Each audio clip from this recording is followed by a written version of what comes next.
Hello, Honors 110. I hope everyone is doing well. So for today's class, we have the two readings. We have Ernest Hemingway's story, Hills Like White Elephants, as well as Peter Kispert's story, I Know You Know Who I Am. So to dive right in here, first off with the Hemingway, I know that this is one of the harder stories to figure out if you've never encountered this before, if you didn't Google it, if you didn't search things out in terms of how to interpret it and what it means.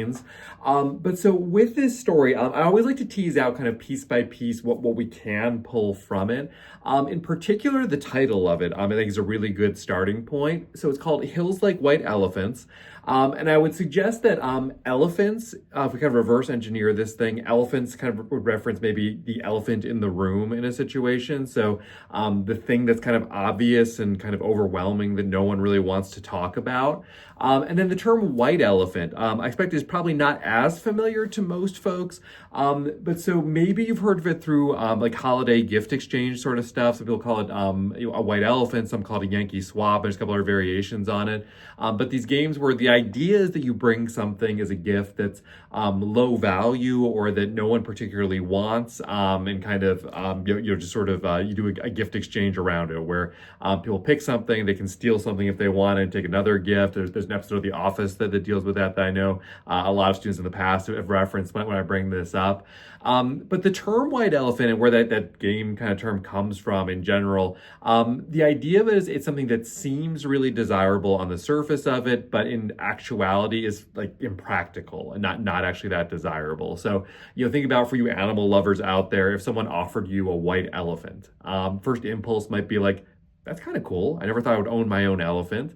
But then very quickly you might start thinking about like, but where am I going to keep this thing? What am I going to feed them? How am I going to get rid of their excrement? All kinds of practical questions that make it kind of absurd to think about having this kind of animal in your life. So taking all that in consideration, I think that does bear pretty directly on kind of the core content of the story. There are some different interpretations out there of the story. To kind of jump ahead to the dominant interpretation of the story, is that these two people are talking about an abortion. So we have all kinds of cues kind of throughout here. Both of the characters go unnamed, but the male character is referred to as either the American or the man, and the female character is typically referred to as the girl. That man versus girl kind of separation sort of immediately suggests sort of a power imbalance, likely an age difference between these two characters. The fact that it's emphasized that he's an American and they're traveling in Europe suggests that maybe she's someone he met in his travels there.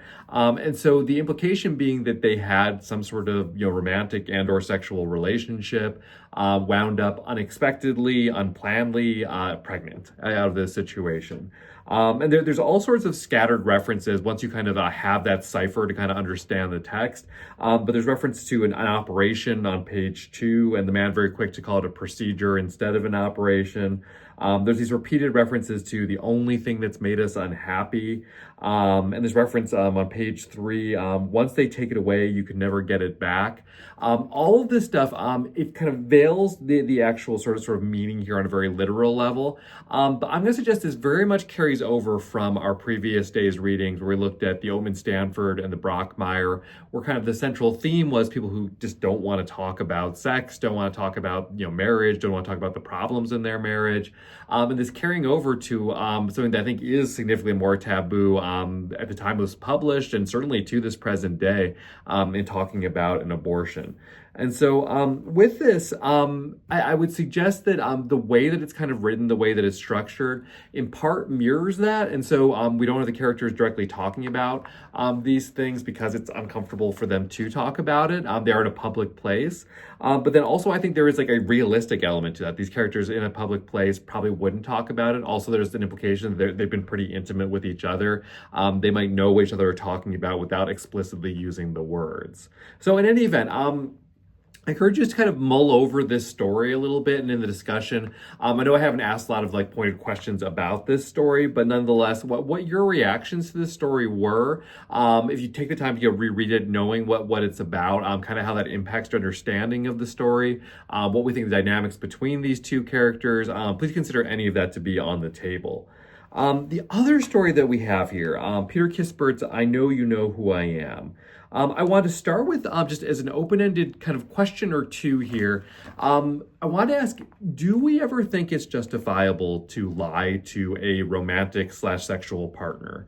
And if so, when or why would that be justifiable? And so I welcome you to kind of mull that over. I'll say as someone who's I expect probably older than most of the students in the class, and not to say I've had kind of this wealth of romantic experience and am an expert on this topic, but I've been married for the better part of a decade now, and it have been my share of relationships, and I will say from my personal experience, yes, there are times when lying comes into play, and not necessarily in a malicious way, not about sort of big picture things, but I'm curious where we do draw those lines. I think there are different lines between white lies and more substantial lies, between things that one would consider okay to lie about versus things that we really never should lie about. I certainly do believe there are those lines, but rather than kind of prescribe them to you, I'm going to leave that open to the discussion. And again, I think that there's plenty of room for kind of some subjectivity here and not to be in perfect alignment with each other. But okay, carrying on to the story itself. Obviously, the subject of lying is kind of integral to this story. The very first paragraph here reads, it's a true story because it's a story I tell myself. But you want the story with the true facts, the stuff I can prove. And even though that's impossible, well, here it is. So I would suggest this is a pretty confusing first paragraph, especially if we take it literally. I think more so than giving us actual information or insight into the situation at hand. This is more a paragraph that kind of tells us a lot about our narrator, about our main character, and sort of just the way that he sort of operates in the world here. And so another piece of context I probably should give is just, so this story is told from the perspective of a gay man as the narrator. This is a gay relationship. I think sometimes we're all just kind of conditioned to be sort of heteronormative about these things, and sometimes we just assume that this is a female character. So in any event, just to kind of clear the air on that. But otherwise, so we have that introduction to the character where, again, he's just sort of establishing himself as kind of very dishonest, very kind of prone to double speak. I'm curious to get your reaction there, what we kind of make of this character at first blush, and maybe as we go along with the story. I also want to highlight this part on page 6. It's the very last paragraph on the page. Let's see, it was the moment ended, and I watched him eat, the careless way he considered his plate, comforting me into the knowledge he had believed me once more. Luke finished his meal, and I pushed my potatoes around enough to look like they'd been at least seriously considered. This moment here in particular, I tend to think of as sort of revealing about Ian's character, just that this pushing around food to make it look like you ate something is kind of childish, right? Especially if you're in a serious relationship with someone. I think it would be clear like when you are or not into the food that's being served. And so the idea that he has to kind of cover this up, that he's not actually eating these things, that seems like more like 5-year-old behavior than an adult in a relationship.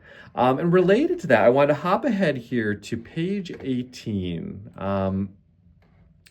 So this part here, okay, let me scroll to it. We have this dialogue here with the character, with multiple characters kind of in this exchange here, but this towards the middle of the page. So I looked back for a moment and adjusted my collar. But don't make it seem like some big part, I said, smiling, like Romeo. Finn was right there, almost, just for a moment. He looked as if I had a generous bone in my body, like I wasn't just trying to save my own skin. Maybe more of an Iago, he said. Exactly, I said, pretending I knew who that was. This moment here, I think, is also just kind of a fun moment in the text. I imagine not everyone necessarily knows who Iago is or fully catches this reference. But so Iago is another character from Shakespeare, less famous than Romeo. Iago is from the play Othello. And he's this character who's kind of a constant manipulator. He's kind of a voice in the ear of the major characters in that play who kind of wreaks chaos by kind of lying to people and telling them things they think they want to hear and so on and so forth. In the implication implication that Ian's more of an Iago. I think that there's a significant piece here that's, saying like, no, you're not some Romeo. You're not kind of a romantic character. You're more of a lying manipulator, right? And because Ian actually does not get the reference, his first reaction is, yeah, exactly, pretending he knows what he's talking about. So there's kind of a fun moment of layers here, where a kind of a careful reader, a reader who's kind of knows these characters, will kind of observe that our narrator himself is actually missing information. It's kind of gone over his head in this case. I also want to look at, I'm not going to actually read the full passage here, but this is on pages 15 to 16, where we have this whole meditation on Comeback Cove as a reality TV series that our narrator watches, and his whole process of trying to erase his tracks. So Luke doesn't know that that's what he's been watching. I think it's another kind of fun moment in the text, but also I'm curious as kind of how we read into the narrator's kind of obsession with this reality show, but also his shame about it. Like, why does he want to hide this so badly that he's been watching this? What did both that choice of show and the choice to hide it kind of say about him?